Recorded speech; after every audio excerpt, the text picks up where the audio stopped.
à 8 heures. Comme à chaque matin, manquez pas mes entrevues. J'ai tout le temps, ça fait maintenant 1 mois et quelques jours que je fais des entrevues à chaque matin. Le samedi matin, comme vous le savez, c'est les entrevues avec le samedi des présidents. J'interviewe un président d'entreprise qui nous raconte son histoire. Hier, on a eu une super entrevue avec Dominique Blouin. Je vous invite à aller l'écouter. Il y a un petit cadeau qui vous donne à la fin et il y a eu beaucoup d'inscriptions sur le cadeau qui a été donné. Aujourd'hui, on parle de nutrition. Demain, on va parler de prêt privé. C'est Jean-Luc Dion qui va interviewer un prêteur privé et la façon que l'entrevue va être faite, ça va être des exemples qui vont être donnés. Fait que ça va être principalement des exemples qui vont être donnés. Mardi, qu'est-ce qu'on fait? On fait le ménage financier du printemps et on va jaser avec François Bégin. Jeudi, on a le témoignage d'une flippeuse qui est avec nous autres. Fait que je me présente, mon nom est Ghislain Larochelle, je suis le président d'imofacile.ca et j'aime interviewer les gens chaque matin et j'aime aussi que les gens soient avec moi. On a Nick qui est avec moi chaque matin, Jean-Michel, bonjour, Jean-Pierre, bon matin à vous autres. N'oubliez pas, jeudi soir, on répond à une question très importante. Est-ce qu'on devrait s'incorporer quand on fait de l'immobilier? Est-ce qu'on devrait s'incorporer quand on fait de l'immobilier? Maître Audet répond à cette question-là. Bien sûr, c'est live, c'est sur Zoom que ça va être présenté.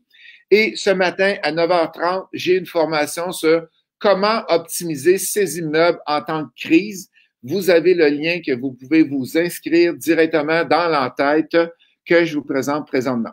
Fait que, on a plusieurs autres personnes qui sont rentrées. Patrick, bonjour José, j'espère que tu vas bien. Notre ami Christian qui est là chaque jour depuis le début. Merci, fidèle auditeur. André Lapierre qui est là aussi. Jonathan qui est là.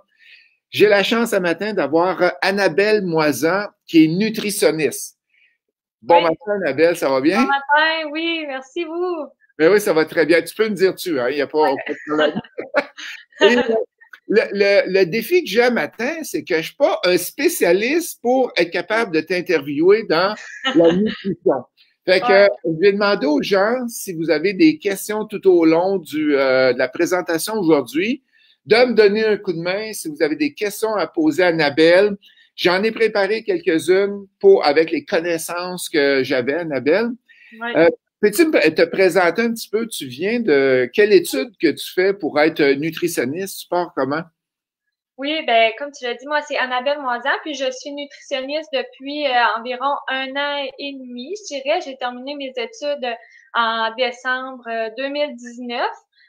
Puis c'est ça, j'ai fait un DEC en sciences nature là, au Cégep Sainte-Foy qui m'a emmené ensuite au baccalauréat en nutrition là, à l'Université Laval. Donc, c'est un bac de 3 ans et demi qui comprend entre autres 2 sessions de stage. Là. Donc, ça, c'est quand même un point très positif. C'est vraiment très enrichissant parce qu'on peut toucher à plusieurs sphères de la nutrition, là, puis par la suite voir ce qui nous intéresse le plus avant d'entrer sur le marché du travail. Là. Donc, puis là, tu travailles pour quelle compagnie présentement?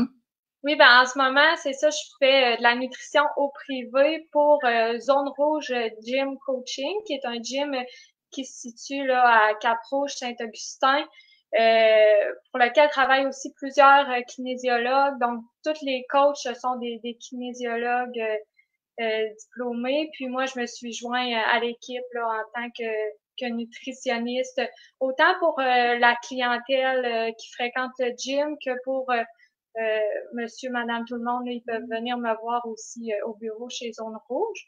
Puis, en parallèle à ça, je fais aussi de la nutrition au public. Là. Donc, ça, c'est vraiment la nutrition sous un tout autre angle, là, avec la clientèle plus âgée, de la réadaptation aussi. Donc, vraiment en CHSLD, dans les centres d'hébergement de soins de longue durée, puis dans des unités de réadaptation. Là. Donc, on est...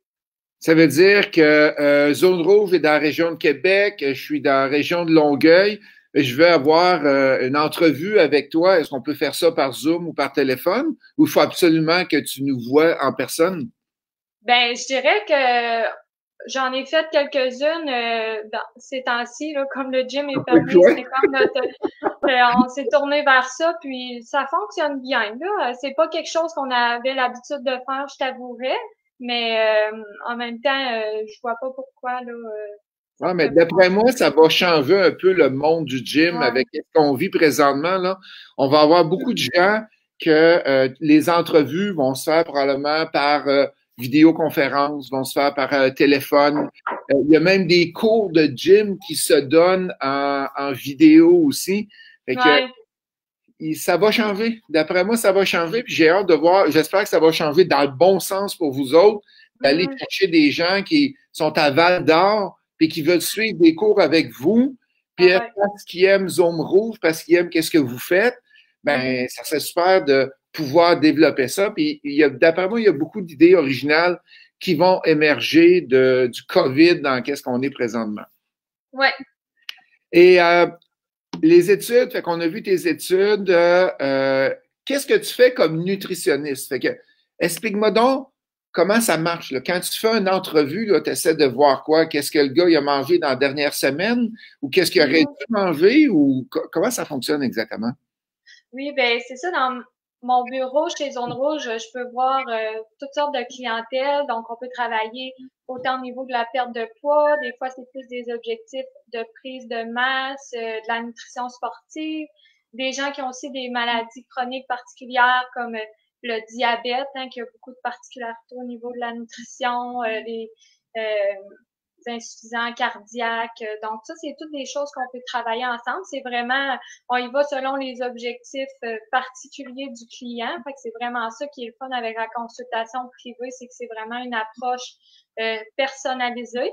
Puis, ce qu'on fait pendant ce qu'on appelle l'évaluation nutritionnelle, donc ça, c'est la première rencontre d'une durée d'environ 1 heure au minimum. Là. On commence par regarder toutes les habitudes de vie en général de la personne parce que ça peut avoir un impact quand même sur son alimentation. Donc, son niveau d'activité physique, s'il y a des conditions de santé particulières, justement, son histoire de poids, tu sais, s'il y a eu un gain de poids dans les derniers temps, une perte de poids importante. Puis, suite à ça, là, on peut rentrer vraiment plus dans le vif du sujet, comme on dit, là, en faisant ce qu'on appelle un relevé alimentaire. Donc, on regarde, en général, ça peut ressembler à quoi pour la personne, un déjeuner, un dîner, un souper.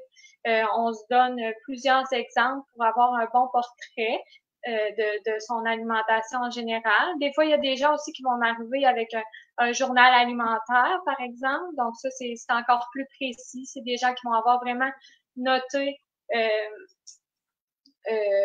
pendant quelques jours là, ce qu'ils ont mangé, puis les quantités. Puis donc là, c'est ça le défi. Là, on a quelque chose qui est un petit peu plus précis, mais sinon, même avec le relevé, on s'en sort bien pour avoir une bonne idée là, des besoins, des choses à travailler pour la personne. Puis c'est à partir de là qu'on travaille ensemble pour se donner des objectifs, puis des conseils qui paraissent réalistes aussi pour la personne. Okay. Puis quand tu dis que tu fais un relevé alimentaire, j'ai vu, il y a plusieurs applications sur le cellulaire qu'on peut faire ça, ou tu recommandes une feuille de papier blanc, puis tu marques qu'est-ce que tu as mangé, puis avec une photo. Oui, ben ça, là, la méthode plus old school là, me va tout à fait. Ça se fait très bien avec un papier. J'ai des documents que je peux remettre aux gens pour être sûr qu'ils oublient rien, là, parce que tu sais, des fois, on n'a pas l'habitude. Puis moi, ben le plus précis, c'est mieux, c'est pour moi. Là, par exemple, pas oublier de me nommer le pourcentage de matière grasse dans un yogourt, mettons, ou de me nommer la sorte de pain qu'ils utilisent, hein, parce qu'un pain blanc versus un pain 100% grandier, ben là, on n'est pas dans la même chose du tout. Donc, c'est pour ça que souvent, les gens vont se tourner vers la façon plus papier, mais il y a des applications, là, comme je sais que FitnessPal, c'est très populaire. On retrouve beaucoup de produits là-dessus, fait qu'il y a des gens qui préfèrent utiliser cette application. Oui, mais c'est ça l'avantage de l'application, c'est que tu prends un yogourt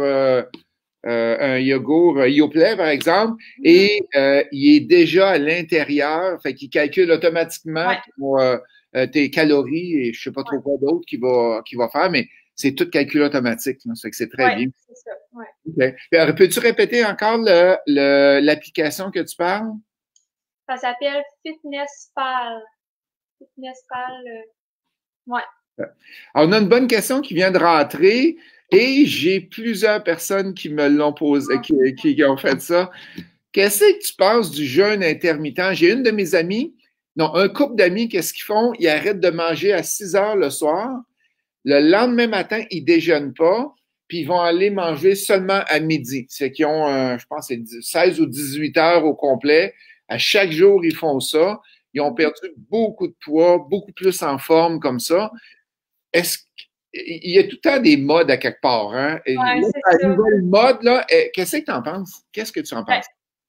OK. Dans le fond, le jeûne intermittent, il y a plusieurs types. Là, mettons, il y en a que c'est ils mangent juste une journée sur deux. Mais le plus populaire, c'est vraiment la fameuse fenêtre de 8 heures, là, il me semble. Là. Fait que c'est seulement 8 heures dans ta journée où tu peux manger. Puis le reste, tu es à jeun.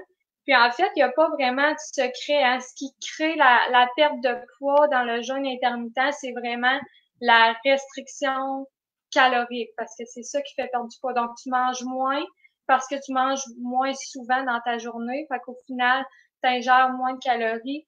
Donc, tu peux perdre du poids. C'est pas quelque chose d'automatique. Si tu manges 2 fois plus au repas, ben on n'est pas plus avancé. On vient au même.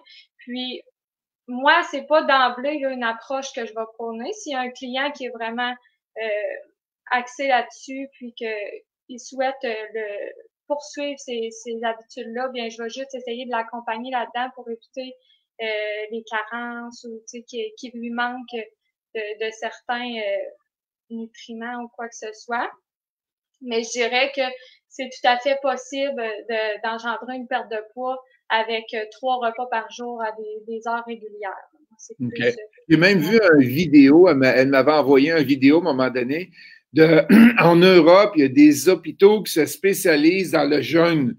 Ils font jeûner la personne pendant 7 à 10 jours. Il y a des médecins là, des infirmières. Hey, c'est capoté, là. Qu'est-ce qu'ils réussissent à faire avec ça? Oui, il y a de la perte de poids, mais il paraît que mm-hmm. c'est bon pour d'autres choses aussi, mais on n'embarquera pas là-dedans maintenant. On a Pierre-Luc qui pose une question. Est-ce qu'il y a un bon conseil alimentaire pour passer une bonne nuit de sommeil sans trop Oh, je t'ai perdu.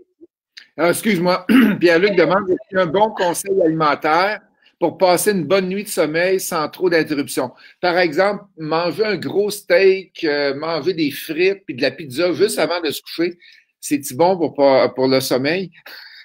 Ouais, ben c'est pour le sommeil, non, vous avez raison. Faut éviter les trucs trop lourds, là. Donc, ce que vous avez nommé comme très riche en matière grasse, là, les gras, là, c'est ce qui est le plus long à digérer pour notre organisme. Donc, ça peut vraiment affecter notre sommeil si on mange à des heures tardives dans la soirée, par exemple, comme de la pizza ou des Fait qu'est-ce qu'il faudrait manger en soirée pour s'aider pour le sommeil? ben, il n'y a pas quelque chose qui va aider le sommeil, ben, de ce que moi je connais, mais il y a des aliments qui auront juste pas d'impact, ben moins d'impact, en tout cas si on y va vers, je sais pas moi, Les un fruits, bol de probablement. céréales, un Ouais, c'est fruit, ça. du fromage, tu sais, léger, des choses comme ça. OK. J'ai une question pour toi. C'est quoi le plus gros problème que tu vois avec les gens qui travaillent présentement avec la bouffe, là? C'est quoi le plus gros problème que tu vois arriver avec ça? Ben, je dirais que on est dans une société de plus en plus à la course. Hein? On est pressé par le temps beaucoup, ce qui nous amène souvent à se tourner vers des solutions rapides, mais qui sont pas toujours intéressantes là, du point de vue nutritif. Donc, je parle entre autres des services de restauration rapide, Mhm. des aliments transformés, ultra transformés, les trucs prêts à manger dans les épiceries. Donc, oui, ça constitue des alternatives rapides, mais au niveau nutritionnel, là, c'est souvent beaucoup moins intéressant. Puis quand tu parles d'aliments transformés puis Oui. ultra transformés, regarde, je connais rien là-dedans. C'est quoi que ça veut dire, ça? OK, ben, dans le fond, un aliment transformé, c'est pas nécessairement mauvais, là, parce que aussitôt qu'il y a eu un petit peu de transformation dans l'aliment, par exemple, un pain, un fromage, un yogourt, ce sont des aliments qui sont transformés, puis on sait que ça peut faire partie d'une OK. alimentation OK. saine, évidemment. C'est quand on entre dans les aliments ultra transformés, comme par exemple, ben, tout ce qui est chips, chocolat, des soupes en conserve, des aliments surgelés, des trucs vraiment prêts à manger. Ça, souvent, ça va être beaucoup, il va y avoir beaucoup de sodium, donc de sel qui a été ajouté, souvent très, très salé, beaucoup de matières grasses, de sucre ajouté également. Souvent aussi très faible en fibres. Donc, les fibres, ça, c'est vraiment intéressant au niveau de la santé à plusieurs points de vue, là, la santé intestinale, cardiovasculaire, etc. Donc, si on parle vraiment ici de la catégorie des aliments ultra transformés qui sont de plus en plus présents dans notre alimentation, puis c'est un point négatif, là, selon moi. On gagnerait vraiment à retourner un petit peu plus à la base, vers les aliments frais qu'on cuisine nous-mêmes. Là, c'est vraiment la clé du succès pour une saine alimentation. Je vais te demander une petite consultation de 30 secondes, OK? Live, les personnes écoutent, là. Fait que j'évite beaucoup les restaurants le midi. Fait que Ouais. c'est rare que je vais au restaurant. Mais j'achète des mets congelés au lieu de me faire des sandwichs et tout le temps manger du pain puis des sandwichs. Fait que je m'achète différents mets congelés de différentes sortes.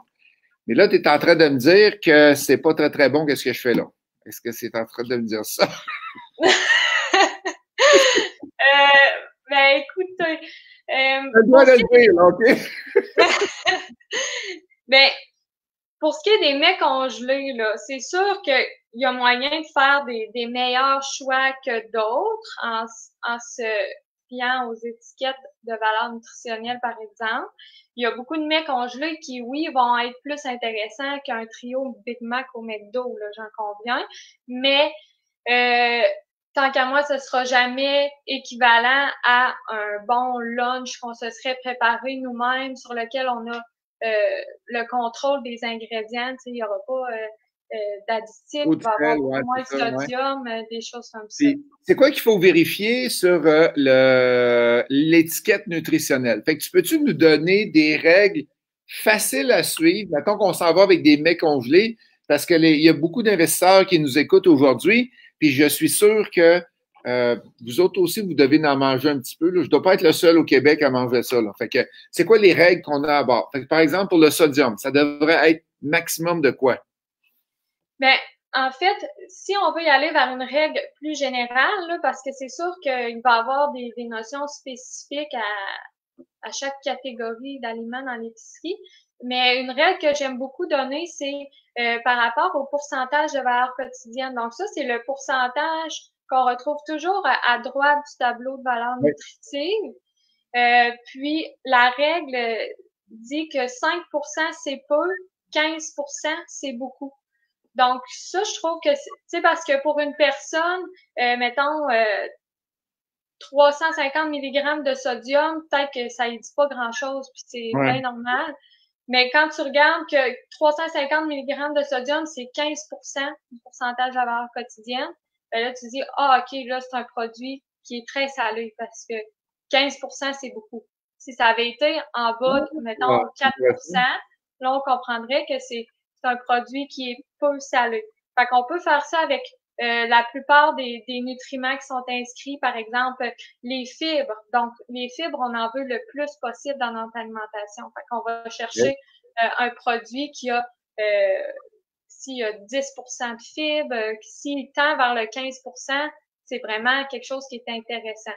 Donc, c'est pas le gramme qu'il faut regarder, c'est le pourcentage de la colonne de droite. Ben, si vous êtes plus calé en nutrition, là, c'est sûr que regarder les grammes, c'est souvent plus précis, mais je pense que pour monsieur, madame, tout le monde, là, c'est plus rapide, puis facile de se fier au pourcentage de verre quotidien. Okay. On a une question de José Walker qui demande qu'est-ce qu'Annabelle pense des produits laitiers? Ceux qui cessent ont-ils des carences? Fait qu'il y a beaucoup de gens qui disent arrêtez de prendre des produits laitiers, c'était pour les veaux et non pas les enfants et les adultes. Qu'est-ce que tu en penses de ça? Mais moi, les produits laitiers, je trouve que ça peut tout à fait faire partie d'une saine alimentation. Est-ce que c'est vrai que 2 verres de lait par jour, c'est mieux? Puis ça, je pense pas. Peut-être qu'il y a eu un petit peu trop d'accent qui a été mis sur le lait là, dans les dernières années. Le Mais est-ce que lobby? le lait, c'est le démon? Là, vraiment pas. Là. OK, c'est bon. C'est juste qu'il faut y aller avec modération. Le yogourt, tant qu'à moi, c'est vraiment un aliment très intéressant, protéiné. Il faut juste faire attention au pourcentage de matière grasse avec les produits laitiers souvent. Fait que pour un yogourt, on va viser un 2 de matière grasse et moins. Donc ça, c'est vraiment le pourcentage qui est écrit là à l'avant sur l'emballage là qu'on va voir souvent. Il y a les yogourts grecs aussi qui sont apparus dans les dernières années là. Donc les autres sont beaucoup plus gras que les yogourts normaux. Les yogourts grecs, non, pas nécessairement. Il va en avoir du 0%. Ce qui a l'avantage du yogourt grec, c'est que c'est beaucoup plus protéineux.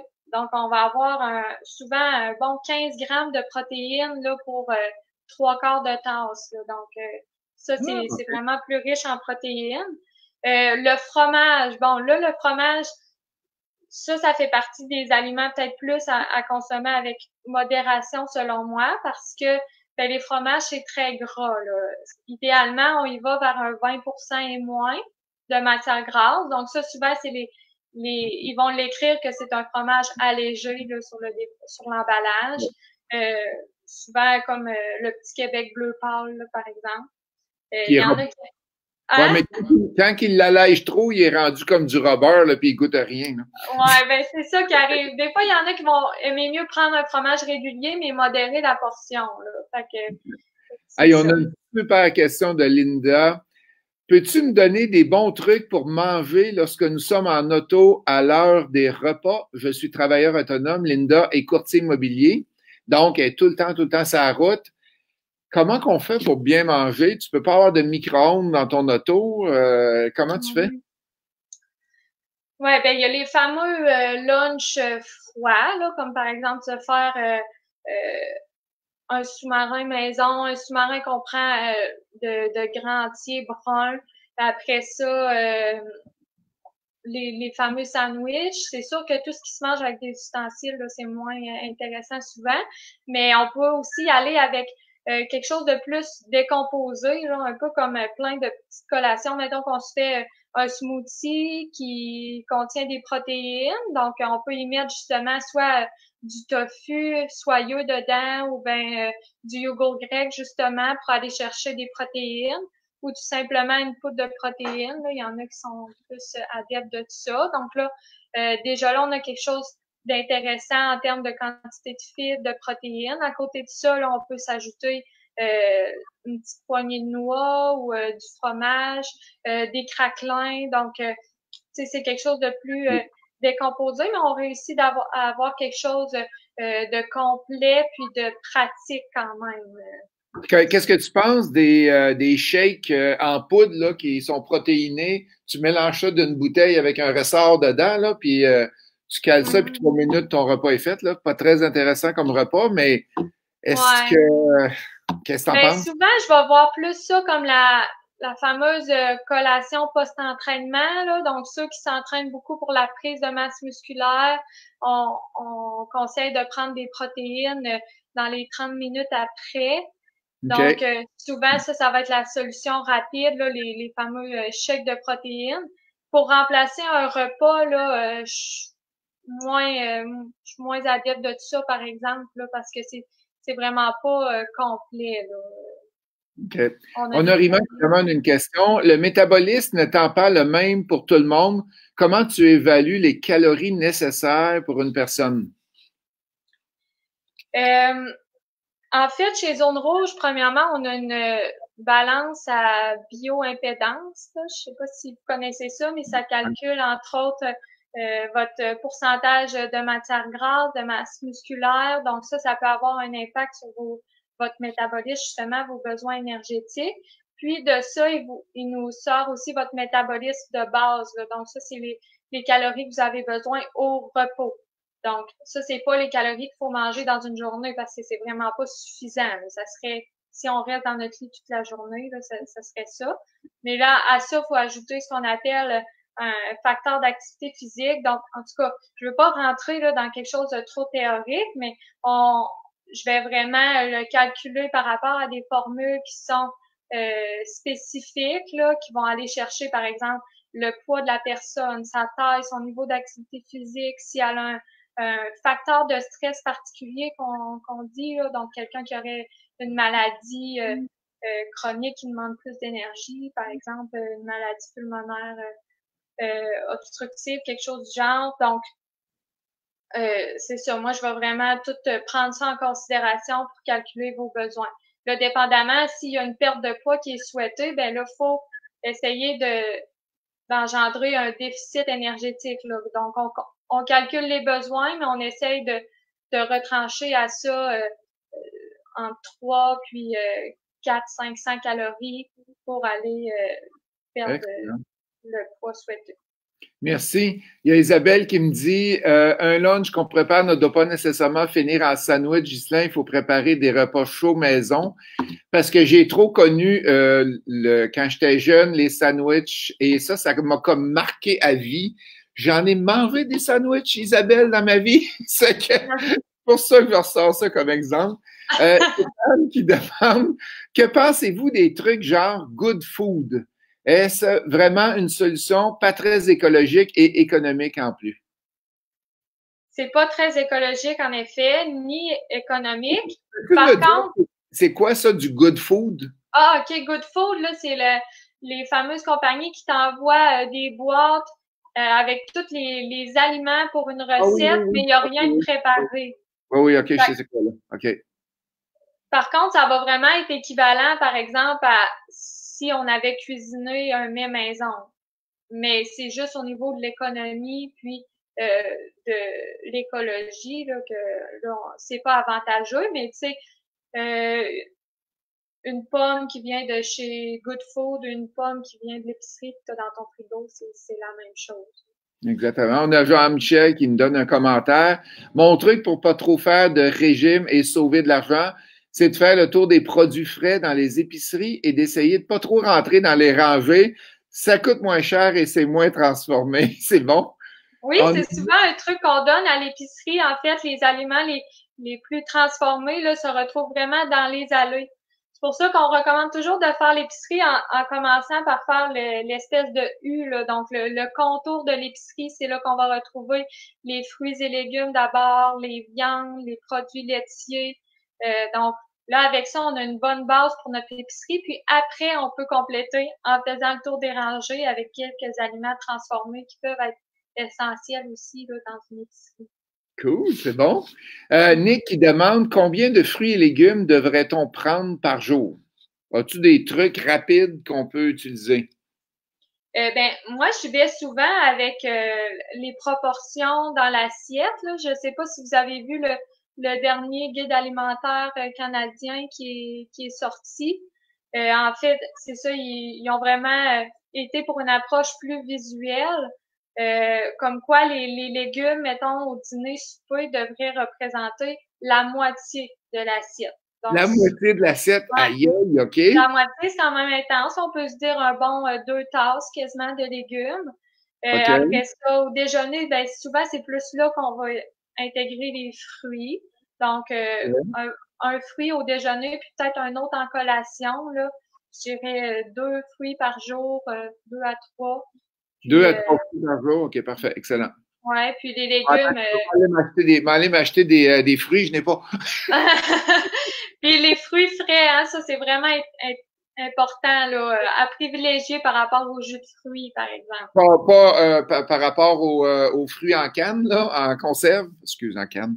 En conserve. Ben, entre autres, parce que souvent en conserve, ils vont être dans du sirop ou des choses comme ça. Mais je parlais plus surtout par rapport aux jus. OK. Ah oui, les jus qui sont transformés, là. Ouais, Parfait. puis ils sont très riches Euh, en sucre.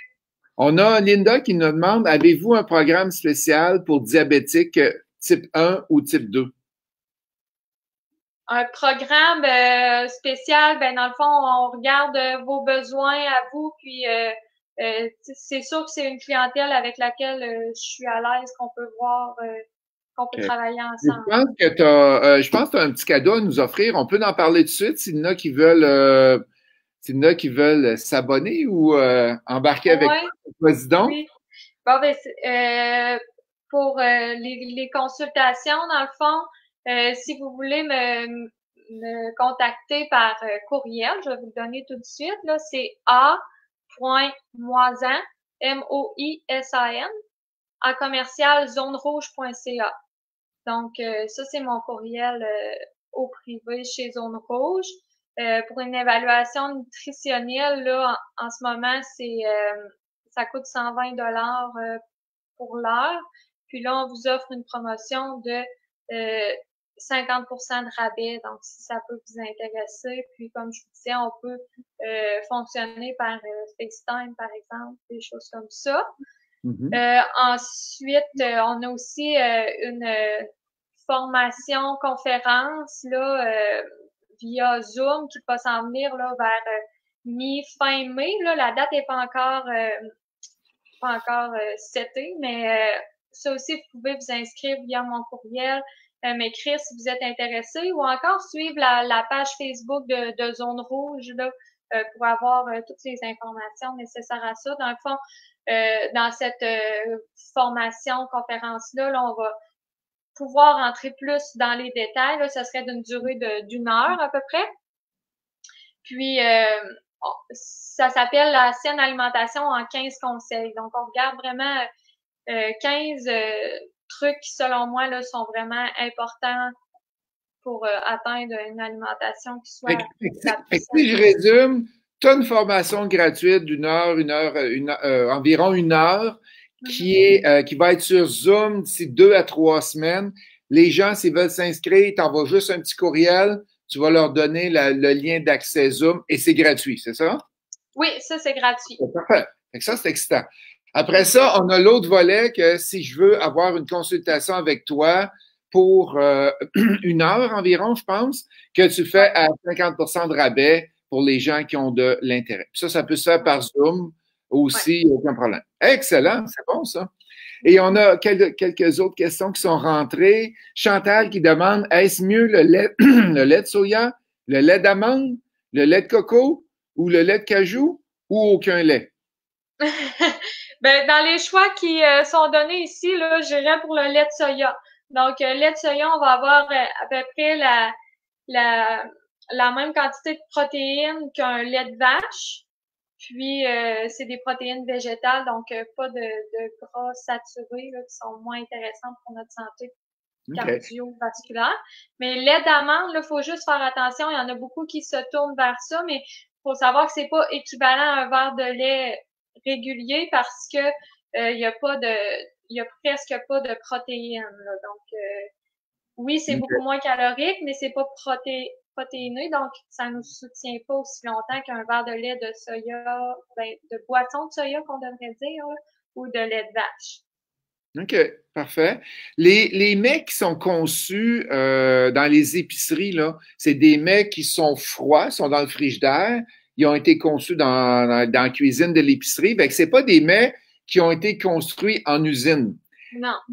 Qu'est-ce que tu penses de ça? Est-ce qu'on devrait acheter ça, les faire congeler, puis ça va être ça, nos mets congelés? Ou est-ce que c'est bon ou c'est pas bon?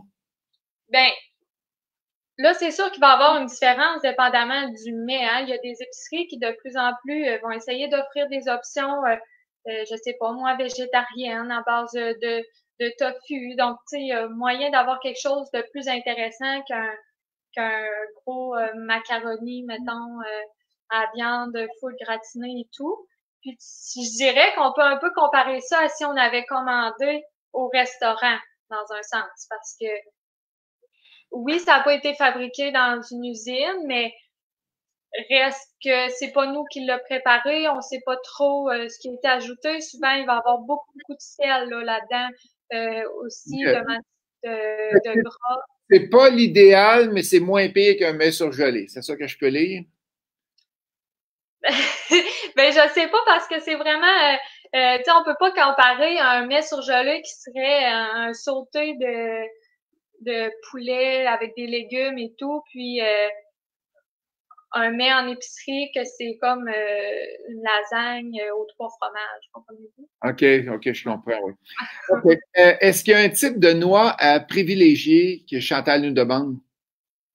Moi, pour les noix, j'y vais vraiment pour la variété. Là, ils ont beaucoup des spécificités à chacune. Là. Mettons, les noix de Grenoble, il va y avoir des oméga 3. Les amandes vont avoir plus de calcium. Donc, moi, j'y vais plus pour un mélange. On essaie de les choisir non salés aussi. Puis OK. les noix, faut faire attention à la portion aussi. Hein. Une portion, là, c'est une petite poignée, le fond de votre main, un quart de tasse. C'est pas beaucoup, mais c'est parce que sinon, ça fait grimper les calories quand même assez rapidement. OK, C'est excellent. sûr que ça dépend de nos besoins. José qui demande quand prendre une boisson énergisante après, combien de minutes d'exercice, type de sport et quelles marques sont recommandées? Boisson énergisante, là, j'imagine qu'on parle de plus un Gatorade, là, pas Ouais, ça doit un pas être Red Bull. Red Hein? Bull. Ça doit pas être ça. Non, ça Ouais, doit ça pas doit être être plus une boisson pour sportifs, mettons. ça. Ouais. Après combien de minutes d'exercice de sport? Ben, pour on dit souvent que pour un entraînement de 1 heure et moins là, d'intensité modérée à élevée, l'eau suffit comme hydratation. Quand on commence à dépasser ça, ben là, ça veut dire qu'on va plus puiser dans nos réserves de glucides. Là. Les glucides, c'est le sucre qui est la première source d'énergie qu'on utilise quand on fait une activité physique. Donc là, on va vouloir aller remplir un peu, aller chercher plus de glucides via, par exemple, une boisson pour sportifs, soit qu'on aurait fait maison ou les fameux Gatorade, là.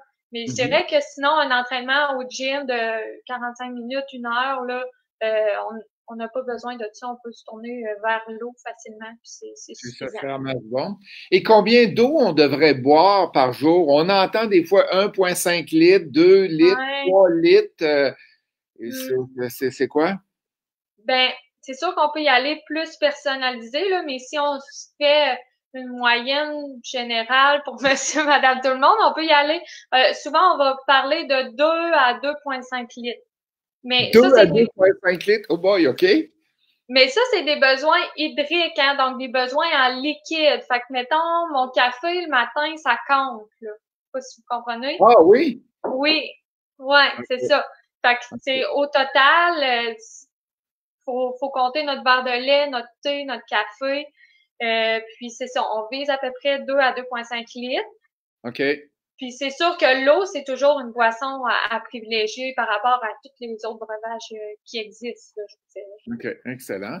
Hey, juste avant qu'on termine, je vais juste rappeler que ce matin à 9h30, on a la formation Comment optimiser ses immeubles. Jeudi soir, on a la formation Comment est-ce qu'on devrait s'incorporer? Et manquez pas mes prochaines entrevues à chaque matin à 8 heures. Annabelle, on n'a plus de questions qui rentrent présentement, aurais-tu un conseil à donner aux gens avant de quitter pour tous les auditeurs? Qu'est-ce que tu leur conseilles aujourd'hui? Ben, moi, j'ai parlé beaucoup tantôt des aliments transformés, ultra transformés. C'est sûr que un de mes principaux conseils, c'est d'essayer de retourner plus à la base, le plus possible, de se tourner vers des aliments frais qu'on cuisine nous-mêmes, puis d'y aller vraiment un changement à la fois. Hein, si on est vraiment dans un processus de perte de poids ou qu'on veut tout simplement se tourner vers une alimentation qui est plus saine, éviter tous les changements qui sont trop drastiques qui vont complètement éliminer certaines catégories d'aliments de notre alimentation parce que dans ce temps-là, souvent, là, c'est pas quelque chose qui va être durable dans le temps. Donc, nous, on veut vraiment des changements à long terme. Donc, pour ça, il faut faire des petits changements qui nous semblent réalistes, puis qui s'intègrent bien dans notre quotidien, puis éviter de s'interdire là, des mets ou des trucs en particulier. Tu sais, moi aussi, j'en mange de la poutine puis du gâteau au chocolat des fois. Tout est dans la fréquence puis dans la portion. OK. On a une question qui est venue de Roland qui nous demande quels sont les principaux aliments quand on doit prendre du poids et non pas perdre du poids, prendre du poids? Ben, les principaux aliments, c'est sûr que tout ce qui contient plus de matière grasse va comporter plus de calories parce que les matières grasses, les gras, c'est ça pour 1 gramme, c'est plus calorique, mettons, que des protéines ou du sucre. Mais là, ça dépend, là, on est dans quel type de perte de poids, tu sais. Mettons, moi, quand je vois mes C'est pas de la perte de poids, c'est de la... de prise de poids, excusez-moi. Mais mettons, moi, quand que je suis avec mes personnes âgées qui sont plus en dénutrition, ben là, souvent, on va y aller vers des suppléments parce que rendu là, chaque bouchée compte. Fait on peut y ajouter de l'ensure. Donc, ça, c'est très c'est méchant. Très concentré. Ben, ça dépend. Ça goûte un peu le lait au chocolat ou des choses comme ça. On a d'autres types de suppléments comme ça, comme des blancs mangés enrichis, il y a des puddings, la compagnie Boost là, fait des puddings aussi. Donc, c'est des choses qui sont très riches pour une petite quantité. Excellent. Donc, c'est plus facile à intégrer. Mais moi, je te conseille, t'as trouvé quel est notre ami? Roland, je te conseille d'appeler directement Annabelle. Elle va pouvoir te guider et peut-être prendre une heure avec toi pour regarder ensemble. On a José qui nous dit merci, Jean-Michel qui dit merci à vous deux. Rina qui nous dit, que penses-tu de la diète méditerranéenne? Ah, la diète méditerranéenne, j'adore. C'est vraiment pas mal l'approche là, que j'adopte. En fait, la diète méditerranéenne, c'est beaucoup axé sur les fruits et légumes, les produits à grains entiers, donc beaucoup de fibres, comme je vous ai parlé tout à l'heure, beaucoup de protéines végétales, donc les légumineuses, le tofu, puis un peu moins de tout ce qui est viande rouge, fromage, ces choses-là. Donc, ça ressemble dans les proportions, là, c'est vraiment semblable au nouveau guide alimentaire canadien, là, donc la moitié de l'assiette sous forme de légumes, puis un peu de viande, pas de céréales. Et n'oubliez pas, si vous avez aimé l'entrevue, allez-y vers des pouces, des cœurs aussi qu'on envoie à Annabelle. On veut y en envoyer plein. Merci beaucoup, Annabelle, d'avoir été avec nous autres. On a... Merci. Groco qui dit merci, Ghislain, pour l'excellent choix d'invité. Bravo, Annabelle. Et Daniel qui nous dit merci à vous deux. Donc, on rappelle, formation sur la nutrition gratuite qui est offerte par Annabelle avec Zone Rouge. Ça va être une formation vidéo d'ici 2 à 3 semaines.